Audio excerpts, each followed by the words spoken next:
to ask. The first one is about the proposed control of overloading of the transformer. You know that the reliability of electricity network should be very high. So my question is also, how reliable is this proposed control of the overloading? How accurate is it? After hopefully the opponent. Thank you for your questions. It's really relevant. In my study, I use pure simulation to have done my study. The idea is to first have the insight if the model can work. And I think indeed to make it work in reality, we need to consider more uncertainties that can happen or the things that we are not imagining it now when we do the research. The reliability of the method, I think, generally speaking, it needs to be checked by further application.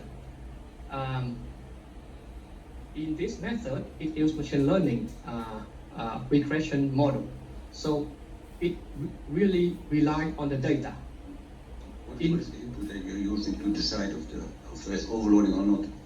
I am using several set of data, including household load for the load. No, but I mean for the transformer. The transformer, I am using the well-known network IEEE 55 buses with specific specification in terms of the no load loss and some wiring configuration. Now the transformer itself, you are going to decide if the transformer is overloaded or not. In What my is the input to decide yes, it's overloaded or not? Yeah, thank you for your question. I define the overloading in my study is that whenever we have the apparent power through the actual apparent power to the transformer beyond the rated apparent power, I consider is overloading. But I do note that in reality, we are allowing to have some certain of overloading of transformer, depends on the voltage level and depends on the size of the, depend on the level of overloading. So in some case, we can allow 30 minutes or even more if we have less overloading. But it can be used as the input for the model indeed. We will also refer to the harmonic current. Is that something also that you have to take into account when you look to this as a possible overloading of transformers?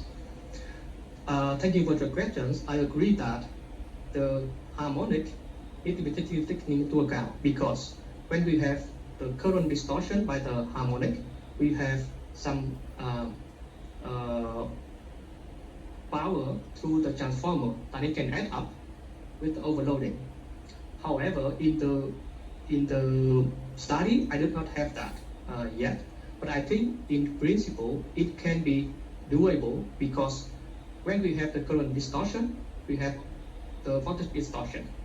And one of the interesting part in my research is to really do the extensively analysis of relationship between voltage magnitude in the grid edge point, so to say, and the transformer overloading rating.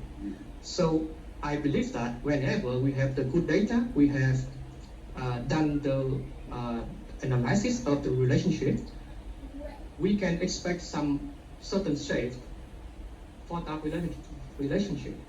Then the machine learning based machine model can be fine-tuned with the parameters as I did in the study to be able to estimate that.